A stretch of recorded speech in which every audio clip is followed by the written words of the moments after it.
리스본행 야간열차 파스칼 메르시어 지음 낭송 송희정.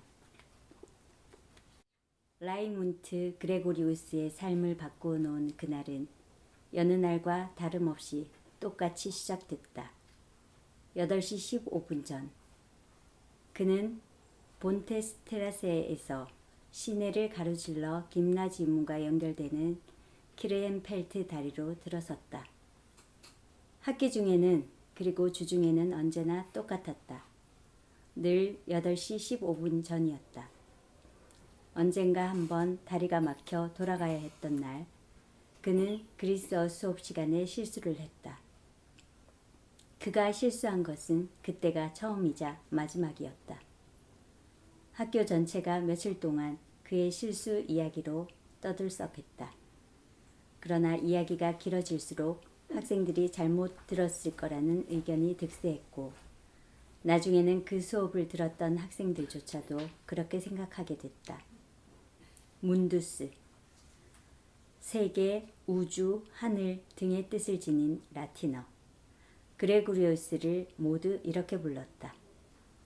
문두스가 그리스어나 라틴어 또는 헤브라이어에서 실수를 한다는 건 도저히 상상할 수 없는 일이었기 때문이다. 그레고리우스는 고개를 들어 베른시 역사박물관의 뾰족탑을 쳐다보고 위쪽 구르텐 산과 아래쪽 아래강의 푸른 빙하수를 바라보았다.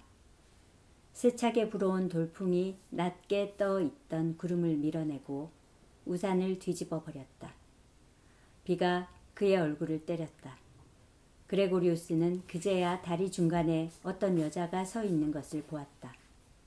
폭풍우 속에서 그녀는 난간에 팔꿈치를 대고 서서 편지처럼 보이는 종이를 양손으로 꽉 붙들고 읽고 있었다.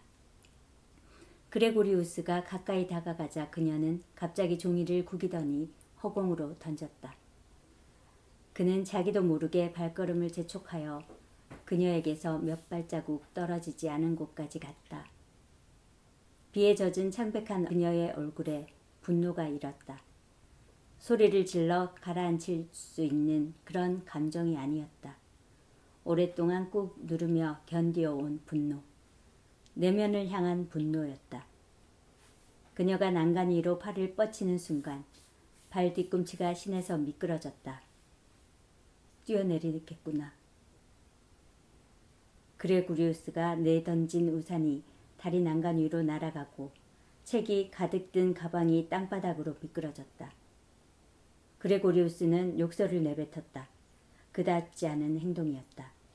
가방이 열리면서 비에 젖은 아스팔트 위로 책들이 쏟아졌다. 그녀가 뒤를 돌아보았다. 그녀는 몇 초 동안 무표정한 얼굴로 책에 빗물이 베어드는 것을 지켜보았다.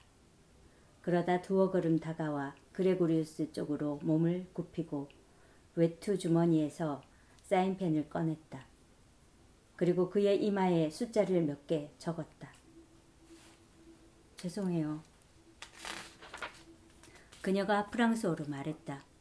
그리고 외국어 억양으로 숨가쁘게 덧붙였다. 이 전화번호를 잊어버리면 안 되는데 종이가 없어요. 마치 처음 본다는 그녀가 자기 손을 내려다보았다. 아, 그렇군요. 그녀는 그레고리우스의 이마와 자기 손을 번갈아 보며 손바닥에 전화번호를 적었다. 저는 이 번호를 기억하지 않으려고 했어요. 잊어버리려고 했는데 날아가는 편지를 본 순간 적어두어야겠다는 생각이 들었어요. 두꺼운 안경알이 빗물로 얼룩졌다. 눈앞이 뿌예서 잘 보이지 않았다. 그레고리우스는 더듬거리며 젖은 책을 찾았다. 사인펜 끝이 다시 이마를 스치는 느낌이 들었다. 그러나 그것은 손수건으로 숫자를 지우려는 그녀의 손가락이었다. 말도 안 되는 행동이었어요. 저도 알아요. 그녀는 흩어진 책을 모으며 말했다. 그의 손이 그녀의 손에 닿고 무릎을 스쳤다. 두 사람이 동시에 마지막 남은 책에 손을 뻗쳤다. 둘은 머리를 부딪히고 말았다. 감사합니다. 함께 일어난 다음 그레고리우스가 여자에게 말했다. 많이 아픈가요? 그녀의 머리를 가리키며 그가 물었다. 시선을 떨어뜨린 채 그녀는 멍하니 고개를 저었다. 머리에서 떨어진 빗방울이 얼굴을 타고 흘러내렸다. 조금만 함께 걸어도 될까요? 아, 그러세요. 그레고리우스가 더듬거리며 대답했다. 둘은 아무 말 없이 다리 끝까지 걸었다가 학교 쪽으로 발길을 옮겼다. 그레고리우스의 시간 감각은 그에게 이미 8시가 지났다는 것, 1교시가 시작됐다는 사실을 말해주고 있었다. 조금만은 얼마나 되는 거리인가. 그녀는 그의 속도에 맞추어 천천히 걸었다. 마치 하루 종일 그렇게 걸어도 된다는 듯이. 옷깃을 높이 세운 탓에 옆에서는 그녀의 이마밖에 보이지 않았다. 저기 보이는 학교로 가야 합니다. 그레고리우스가 걸음을 멈추고 말했다. 선생이거든요. 저도 같이 가면 안 될까요? 그녀가 나지막히 물었다. 그레고리우스는 망설이며 젖은 안경을 소매에 닦았다. 어쨌든 비를 피할 수는 있겠지요. 잠깐 망설이다 그가 대답했다. 둘은 함께 계단을 올라갔다. 그는 문을 열고 그녀를 강당 안으로 들여보냈다. 수업이 시작되면 강당은 늘 조용하고 적막했다. 그녀의 외투에서 물방울이 떨어졌다. 여기서 잠깐 기다리세요. 그레고리우스는 수건을 가지러 화장실로 갔다. 거울 앞에 서서 안경에 물기를 닦고 얼굴도 닦았다. 이마에 적힌 숫자는 아직 남아있었다. 그는 따뜻한 물에 수건 끝을 적셔 이마를 문지르려다 말고 멈칫했다. 몇 시간 후 그날 일어난 일을 다시 떠올려 보면서 거울 앞에 서 있던 바로 그 순간 모든 것이 결정되었음을 깨달았다. 갑자기 수수께끼 같은 여자와 만난 흔적을 지우고 싶지 않다는 생각이 그 찰나에 들었던 것이다. 그레고리우스는 이마에 전화번호가 적힌 채 교실로 들어서는 자신의 모습을 상상해 보았다. 그는 이 건물, 아니 이 학교가 세워진 이래 가장 믿을만하고 한치의 어긋남도 없는 사람이었다.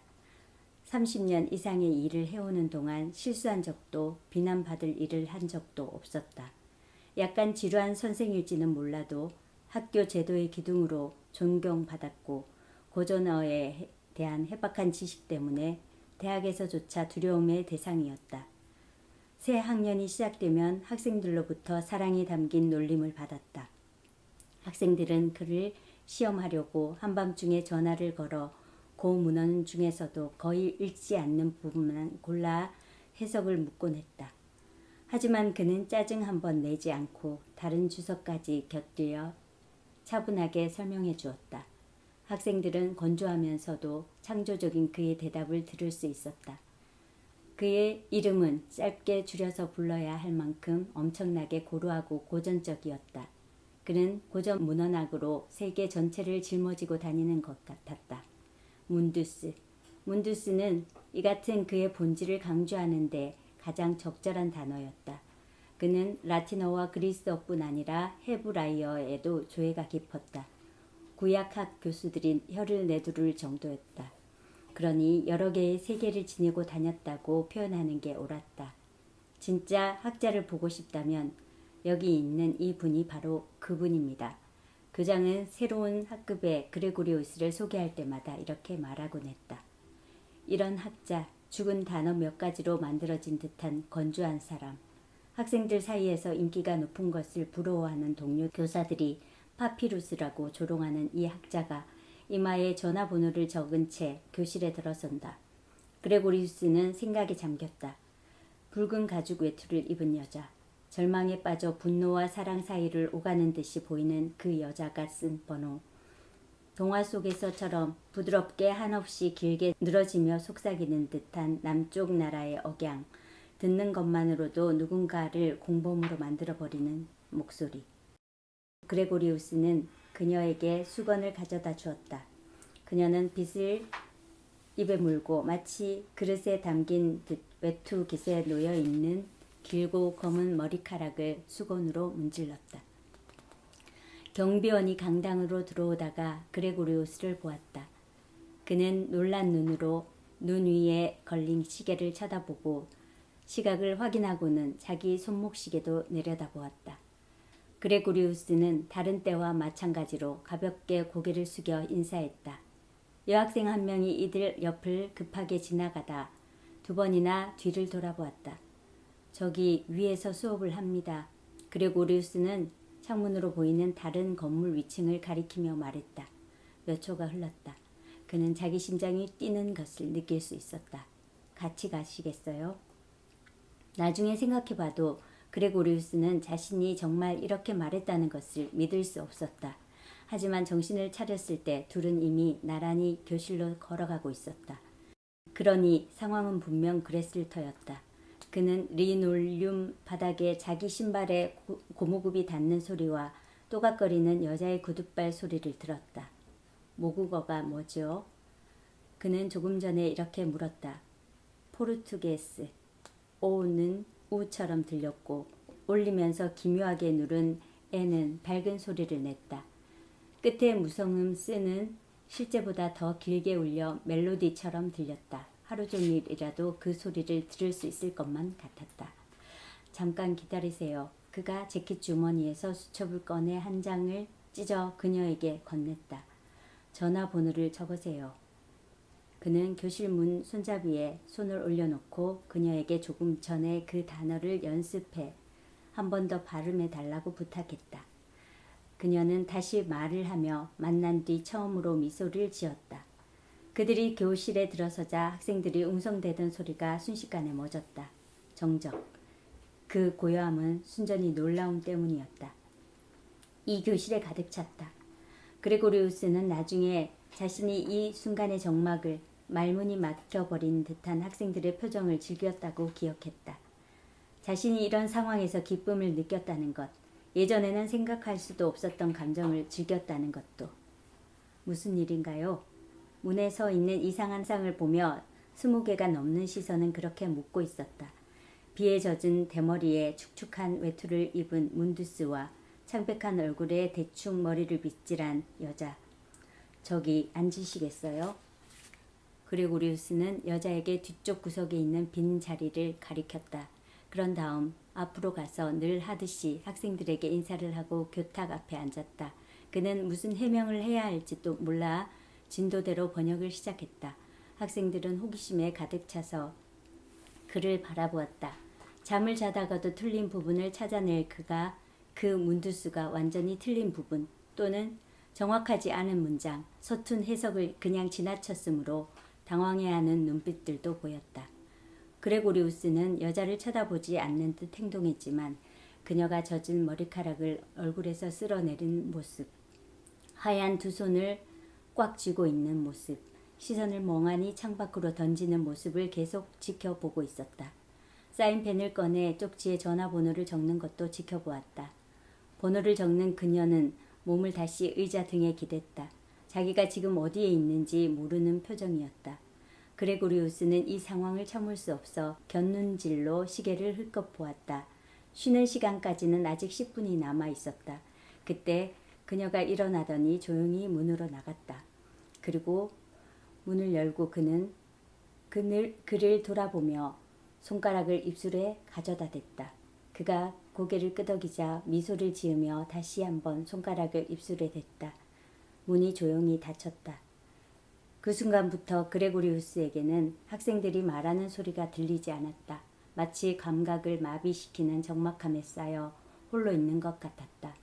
어느 순간 그는 자기도 모르게 일어나 창가로 가서 붉은 옷을 입은 그 여자가 건물 모퉁이로 사라질 때까지 눈으로 쫓았다. 그녀 뒤를 따라 나가지 않기 위해 힘겹게 참고 있어야 했다.